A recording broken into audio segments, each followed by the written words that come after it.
Hello friends, welcome back my YouTube channel. आज की video में मैं आपको अटल पेंशन योजना के बारे में बताऊंगा। ये अटल पेंशन योजना होता क्या है और आप ये स्कीम कैसे लाभ उठा सकते हैं। तो चलिए वीडियो को स्टार्ट करते हैं। तो सबसे पहले अटल पेंशन योजना क्या होता है। अटल पेंशन योजना एक स्कीम होता है जिसमें प्रधानमंत्री के द्वारा स्कीम चलाया गया है अटल पेंशन योजना के नाम से। इसमें आप अगर कोई जॉब नहीं भी करते हो या आपका कोई बिजनेस है या कोई आप मतलब किसान हो या कोई भी चीज हो, तो आप अपना अटल पेंशन योजना में भागीदारी ले सकते हो। इसके लिए मिनिमम एज 60 वर्ष होना चाहिए। ये अटल पेंशन जो है मासिक पेंशन इसमें आता है, जो मासिक पेंशन 1000, 2000, 3000, 4000, 5000 तक हो सकता है। इसके लिए आपको खोलने के लिए भारतीय नागरिक होना चाहिए और 18 से 40 वर्ष के बीच में आपका आयु होना चाहिए। ये जो मेरे पास आप हाथ में देख रहे हो, ये अटल पेंशन योजना का मतलब पेपर है जो मैं अटल पेंशन योजना स्कीम में भाग लिया हूँ, वही है। इसके अंदर अटल पेंशन योजना का जो ई पैन कार्ड होता है वो है, और अभियंता किसी बैंक शाखा डाकघर के माध्यम से बैंक द्वारा प्रदत्त डिजिटल ऑनबोर्डिंग द्वारा एपीआई में शामिल हो सकता है। ये इस अटल पेंशन योजना स्कीम में भाग लेने के लिए आप डाक में जाके भी कर सकते हो या किसी प्रकार का कोई बैंक में जाके शाखा में जिसमें आपका अकाउंट होगा उसमें भी जाके आप आराम से इसमें शामिल हो सकते हो। और एपीआई खाता खोलते समय और उसके बाद उसमें नॉमिनेशन रजिस्टर करना इम्पोर्टेंट होता है, ताकि आपका मतलब बाय द वे कोई एक्सीडेंटल डेथ हो तो या कोई भी प्रकार का प्रॉब्लम होता है तो आपका जो नॉमिनी में नाम रहेगा जिसका, उसको आपका जितना भी अमाउंट जमा रहेगा राशि और उसका जो एक्सीडेंटल इंश्योरेंस होता है वो आपके नॉमिनेशन जो जिसका नाम है उसको आसानी से मिल सके। इस और ये जो होता है बचत बैंक खाता जो सेविंग अकाउंट होता है उससे ऑटो डेबिट की सुविधा से मासिक या क्वार्टरली या अर्ध वार्षिक आधार पे ऑटो डेबिट होता है। इसमें आप मंथली बेसिस पे भी ऑटो डेबिट करवा सकते हो या मतलब 3 मंथ पे एक बार भी करवा सकते हो क्वार्टरली, या मतलब हाफ ईयरली भी करवा सकते हो। अटल पेंशन योजना के 3 लाभ होते हैं जो 60 वर्ष की आयु के जो लोग होते हैं वो प्राप्त कर सकते हैं। इसमें होता है कि आपको 1000 से 5000 का आजीवन न्यूनतम गारंटेड पेंशन प्राप्त होगी। इसमें जब तक आप जीवित रहोगे 60 साल के बाद आप जितने मतलब योजना में भाग लोगे, जैसे 1000 वाला तो 1000 मिलेगा, और 2000 तो 2000, 3000 में तो 3000, अच्छा 5000 में तो 5000 या 4000 में तो 4000। आपको जब तक आप जीवित रहेंगे तब तक आपको आजीवन पेंशन मिलती रहेगी। अभिदाता की मृत्यु के बाद वही पेंशन राशि अभिदाता के पति या पत्नी को प्राप्त होगी, और जो आपके पेंशन राशि है वो आपके पति या पत्नी को प्राप्त होगी। पति पत्नी की मृत्यु के पश्चात नामती को 60 वर्ष की आयु तक संचित पेंशन राशि की वापसी होगी।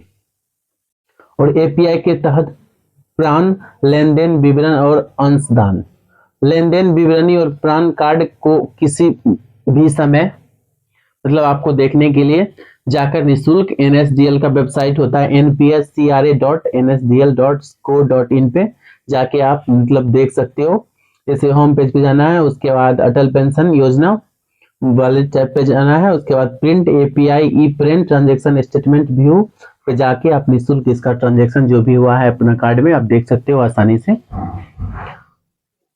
और अगर आपको ये ई प्रिंट कार्ड चाहिए उसको प्रिंट करने के लिए https://enps.nsdl.com enps.apy.reprint.print.html पे जाना है। हाँ, अटल पेंशन योजना पे जाना है और प्रिंट एपीआई पैन कार्ड वाले वेबसाइट पे जाना है, और आपका पैन कार्ड जो फिजिकली रूप से होता है वो आपके रजिस्टर मतलब एड्रेस पे आ जाएगा इसी तरह।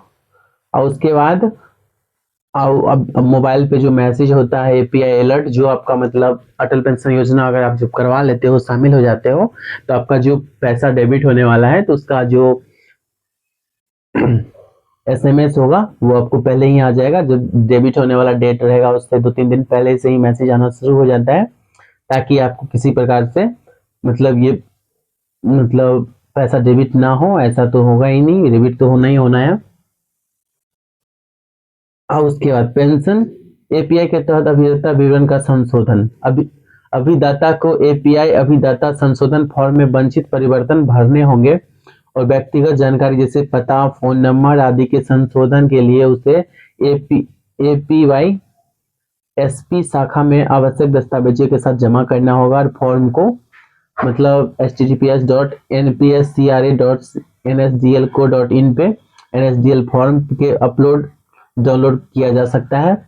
और अंशदान आवृत्ति में परिवर्तन जैसे तिमाही अंशदान से मासिक अंशदान या छमाही अंशदान से तिमाही अंशदान या एपीआई अभिदाता द्वारा एपीआई एसपी शाखा से वर्ष में कभी भी लिखित अनुरोध जमा करने के बाद किया जा सकता है। जैसे कि कोई आदमी मंथली से उस मतलब क्वार्टरली करना चाहते हैं या मतलब जो 1000 का पेंशन करवाए हैं उनको 5000 का पेंशन चाहिए, तो आप इसको इजीली अपडेट कर सकते हो अपने नजदीकी जिस एक मतलब ब्रांच में जाके आप एपीवाई किए थे वहां पे फॉर्म फिलअप करके आप अनुरोध डाल सकते हो, फिर आपका अपडेट हो जाएगा। उसके बाद पेंशन राशि को अपग्रेड एंड डाउनग्रेड करना। हाँ, एपीवाई अभिदाता वर्ष में कभी भी पेंशन राशि को अपग्रेड करवा सकते हैं या डाउनग्रेड करवा सकते हैं। जैसे 5000 से 1000, 1000 से 5000 के बीच में आराम से करवा सकते हैं। उसके लिए भी फॉर्म होता है। उसके लिए ऑप्शन है वेबसाइट पे जाना है npscra.nsdl.com.in पे, उस पर होम पेज पे जाना है। उसके बाद अटल पेंशन योजना पे जाना है, फॉर्म जाना है, subscriber maintenance subscriber modification form पे क्लिक करना है और आपका फॉर्म प्रिंट करवा के उसको भर के आप अपना बैंक में नजदीकी में जमा करिएगा और फिर आपका हो जाएगा। उसके बाद एपीवाई से निकास, जैसे एपीवाई से आपको पैसा अगर निकालना है तो फिर आप उसके लिए क्या करना है, उसके लिए सबसे पहले स्वैच्छित निकास 60 वर्ष की आयु से पूर्व निकास। जैसे आपको 60 वर्ष से पहले आपको इसका पैसा निकालना है तो फिर उसके लिए आपको सबसे पहले एपीवाई खातों को बंद करने के लिए विधिवत भरा हुआ खाता बंद करने का फॉर्म और अन्य संबंधित दस्तावेज संबंधित एपीवाई एसपी शाखा में जमा करना होगा और फॉर्म जहां उपलब्ध है जैसे कि npscra.nsdl.co.in पे जाना है, होम पे जाना है, अटल पेंशन योजना पे जाना है, फॉर्म जाना है, विड्रॉ फॉर्म पे जाना है, voluntary exit APY withdraw form पे जाना है 1, यह एपीवाई शाखा में उपलब्ध होता है। अभिदाता को एपीआई खाता बंद होने के बाद भी एपीवाई खाते से जुड़े बचत खातों को बंद नहीं करना चाहिए, क्योंकि समय से पूर्व निकासी के समय अभिदाता को यह समापन राशि प्राप्त होती है और वह एपीआई से जुड़े बचत खातों में अंतरित की जाती है। इस खाते को बंद करने से समापन राशि के अंतरण में समस्या आ सकती है। ठीक है। उसके बाद जैसे 60 वर्ष के पूर्व में एपीवाई अभिदाता की मृत्यु होने पर, अगर 60 वर्ष से पहले एपीवाई जो खाता धारक है उसका मृत्यु हो जाता है तो अभिदाता के पति पत्नी के पास अभिदाता के एपीवाई खाते में अंशदान जारी रखने का विकल्प होता है, जिसे शेष निहित समय में पति या पत्नी के नाम पर जारी रखा जा सकता है।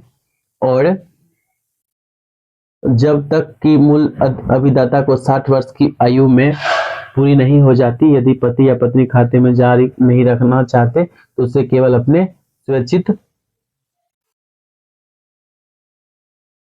केवल उसके संचित पेंशन धन को अर्थात उसके द्वारा एपीवाई में किए गए अंशदान के साथ साथ उसके अंशदान पे शुद्ध वास्तविक ब्याज खाता रखरखाव शुल्क हटाने के बाद उसे वापस किया जा सकता है। मृत्यु के कारण दावाकर्ता संबंधित एपीवाई एसपी शाखा में मृत्यु प्रमाण पत्र की एक प्रति को विविध भरा हुआ एपीवाई क्लोजर फॉर्म मृत्यु जमा करने पे ले सकते हैं और यहाँ उपलब्ध हो सकता है। और आपका उसके लिए भी पोर्टल पे जाना है, withdraw form APY death form 1 पे शाखा में उपलब्ध होता है, उसको लेकर कर सकते हैं।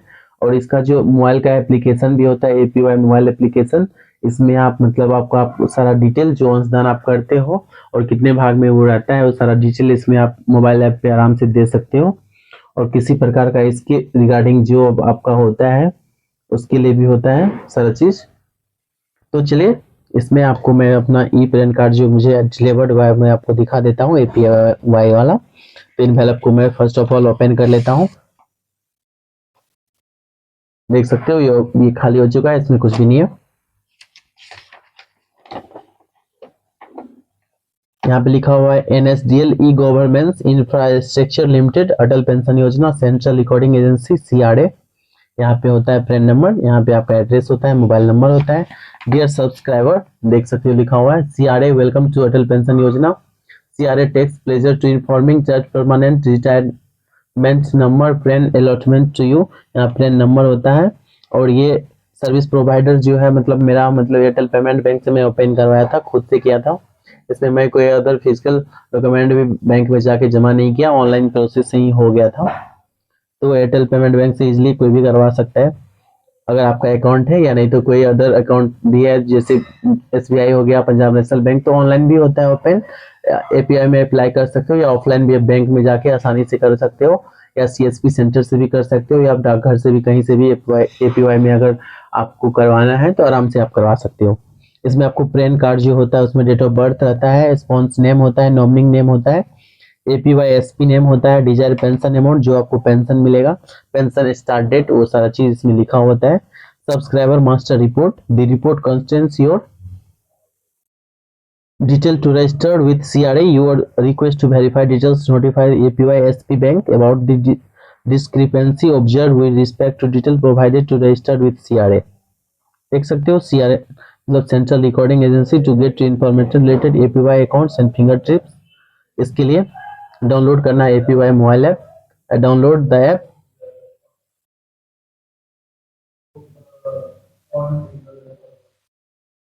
APY and NPS lite Google play store पे जाके आप डाउनलोड करके आराम से देख सकते हो। और आपका ट्रांजेक्शन स्टेटमेंट देखना है तो आप ये पोर्टल पे जाके npscra.nsdl.co.in पे होम पेज पे अटल पेंशन योजना APY print transaction statement view वाले ऑप्शन पे जाना है, और अपना जितना भी पेमेंट आप किए हो सारा का ट्रांजेक्शन आप आसानी से व्यू कर सकते हो, देख सकते हो फ्रेंड्स। इसके पीछे में देखिए दिया हुआ है अटल पेंशन योजना NSDL technology trust and rich subscriber master report. ये सब्सक्राइबर का नेम हो गया, फादर नेम होता है, permanent retirement number pan number जो होता है, एक्टिवेशन जब आप एक्टिव किए उसका डेट रहेगा, कॉन्टैक्ट डिटेल रहेगा, मोबाइल नंबर, ईमेल आईडी, और उसके बाद यहाँ पे आपका पैन नंबर या जेंडर, ईमेल आईडी यहाँ रहेगा, परमानेंट एड्रेस जो आपका पैन कार्ड में दर्ज है वो रहेगा। यहाँ पे नॉमिनी का नाम आप 3 डाल सकते हो, इसमें डेट ऑफ बर्थ नॉमिनी का रहेगा, रिलेशनशिप रहेगा। और ये देख सकते हो इसका जो शेयर होता है स्कीम डिटेल, मतलब स्कीम का 3 शेयर करके ये अटल पेंशन योजना बना हुआ है, जैसे SBI pension fund private limited, UTI retirement solution limited and LIC pension fund limited. 3 मतलब कंपनी के द्वारा मतलब टाइप करके ये पेंशन स्कीम बनाया गया है अटल पेंशन योजना। तो तीनों का परसेंटेज रहता है 34%, SBI का रहता है, और UTI का 33% रहता है, और LIC का 33% रहता है। तो आप देख सकते हो यही हो गया। और ये मेरा पैन कार्ड हो गया, इसको मैं आपको दिखा देता हूँ, देख सकते हो ये अटल पेंशन योजना का हो गया। यहाँ पे गवर्नमेंट ऑफ इंडिया भारत सरकार, और यहाँ पे लिखा हुआ अटल पेंशन योजना। यहाँ पे नाम रहता है, नेम ऑफ स्पॉन्स, अगर वाइफ है तो वाइफ का नाम रहेगा, डेट ऑफ बर्थ हो गया, नेम ऑफ नॉमिनी जो आप डाले हो, और ये परमानेंट रिटायरमेंट नंबर ये नंबर होता है, एप्लॉयड सर्विस प्रोवाइडर का नाम लिखा हुआ है एयरटेल पेमेंट बैंक लिमिटेड, और मेरा पेंशन अमाउंट लिखा हुआ है 5000। अब पेंशन स्टार्ट डेट जब से मेरा पेंशन स्टार्ट होगा उसका डेट भी लिखा हुआ है, देख सकते हो।